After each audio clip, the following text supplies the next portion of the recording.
Before we get into the topic, I'd like to share that I am super duper close to achieving my first 1,000 subscribers. Can you believe that? Because I can't believe that myself. So allow me to take this opportunity to thank everyone who are already part of this channel. Either you are a subscriber or a constant viewer, from the bottom of my heart, maraming salamat. And for those who just came in and you're watching me for the first time and you're into cameras, gadgets, technologies, all that good stuff, I would love you to be part of this journey as well. Obviously, we have a long way to go. So please do subscribe now. Yeah, as in now. I'll give you 3 seconds. 1, 2, 3. And hit that bell. That being said, let's roll that.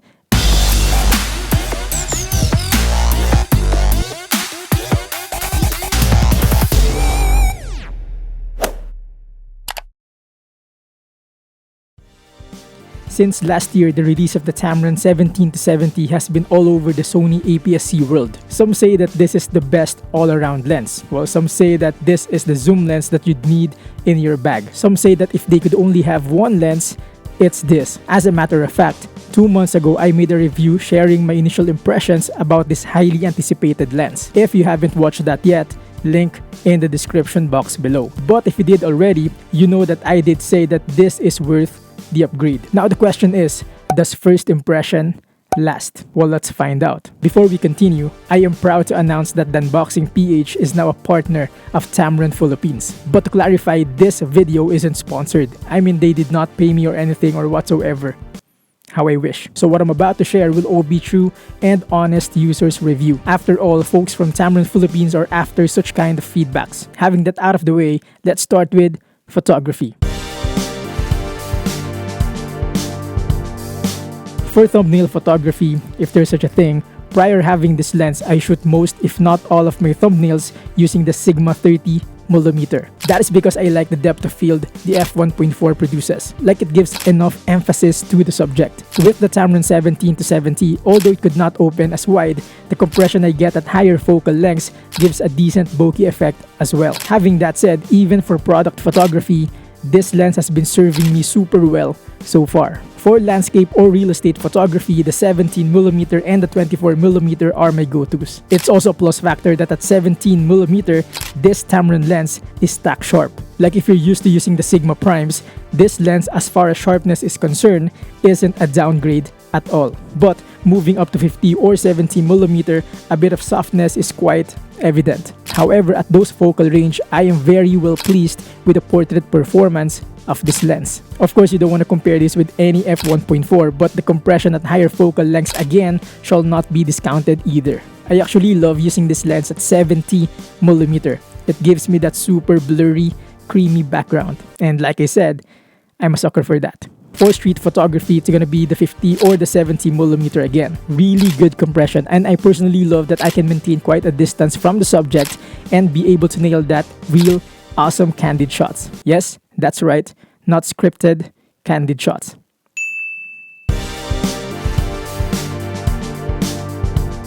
For videography, obviously I do a lot of talking head videos, and typically you'd see or you'd hear content creators recommending wide-angle lenses for these kinds of videos. Well, I do too, and that's one of the reasons why I considered the Tamron 17-70mm. Well, in all honesty, I was doing fine with my 18-105 before, but man, I was really struggling with its low light performance. So when I got the Tamron, I was really surprised with its larger aperture and that extra millimeter in wide. Not just that, if I want a more serious look, I don't need to change lenses anymore. I can just go up to like 35mm or even 50mm, and that's it. Another decent framing for talking head shots. Super cool, right? For handheld vlogging, again, the 17mm comes in very handy. Considering also Tamron's in-lens stabilization, aka VC, this lens is a beast. One con that I can think of though, as far as handheld vlogging is concerned, is its weight. It's not that it's super heavy, it's actually lightweight for its size. But say you're vlogging for like hours already, I am certain that you definitely want to take a rest. Other than that, this lens actually encouraged me to do handheld vlogging. So yeah, good job Tamron.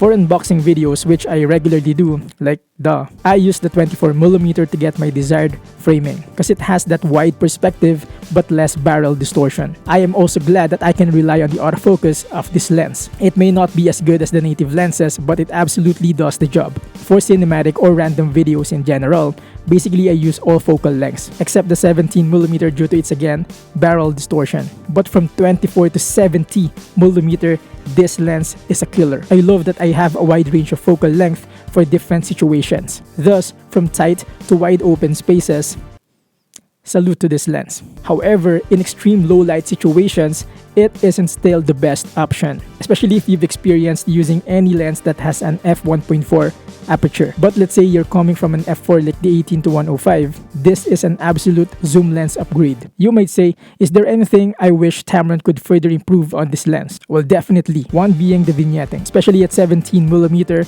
it is quite noticeable. Sure, it can easily be fixed in post, but yes, could be improved. Another thing is the one I mentioned earlier, the softness of image quality at higher focal lengths. Although this is not that big of a deal for me, but to some, it is. So again, yes, cool if could be improved. Also, coming from an 18-105, I kinda miss that 71 to 105 focal range. Like I said in my first video about the Tamron, how I wish it's 17 to 105mm. But I know you can't have it all. One last is the pricing. While I still stand with the fact that it's worth the price, I personally believe that it would be a top-selling lens now and for a long period of time if it is cheaper than what it is now. Well, that's just my opinion. Nevertheless, going back to the question, after 2 months with the Tamron 17 to 70, do I still think that this is worth the upgrade? With all the good and the not so good things about this lens, I'd say it is still a yes for me. Like, so far, so amazing. I'm coming from the fact that there is no perfect lens, so I don't expect this Tamron lens to be one. But surely, it has been super helpful in my overall content creation journey. That's why.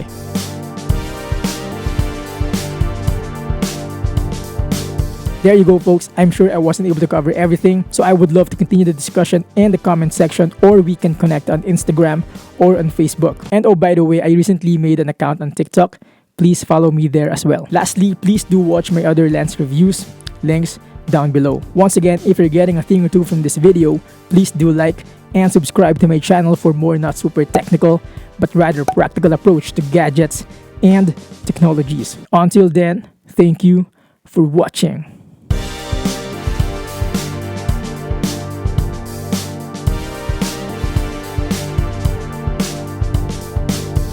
Ayun, so yun nga no, malapit na ako mag 1,000, sobrang saya, sobrang sarap isipin. Hindi ko rin nakalain. I thought it would take me like 2 to 3 years para ma-reach yung 1,000, pero nakakatuwa na malapit na siya. I'm actually at 880 as of this moment, so I'm hoping na April 8, bago mag-April, on or before April 8, makapag 1,000 ako. For some reason, importante sa akin yung April 8, so yeah. Either you are a subscriber or a constant viewer, from the bottom of my heart, from the bottom of my hypothalamus, from the bottom of the ocean, from the bottom of the barrel, maraming salamat. Lalagyan ko na ng subtitle yun kasi Tagalog. And for those who just came in and you're watching me for the first time, sana matuwa naman kayo sa nakikita nyo. Sana hindi kayo nagugulat na sino ba to, ano sinasabi niya. Yeah.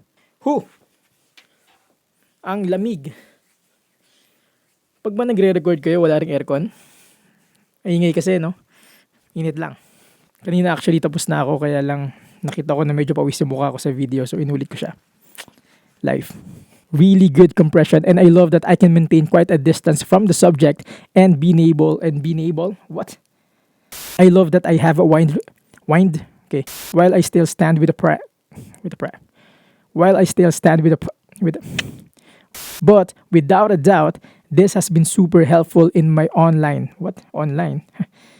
Surprisingly, hindi maingay yung mga doggies ngayon. Nakakatawa. Obviously, we have a long way to go. So please do subscribe now. Yeah, now, as in now. I'll give you like 3 seconds. 3, 2, 1.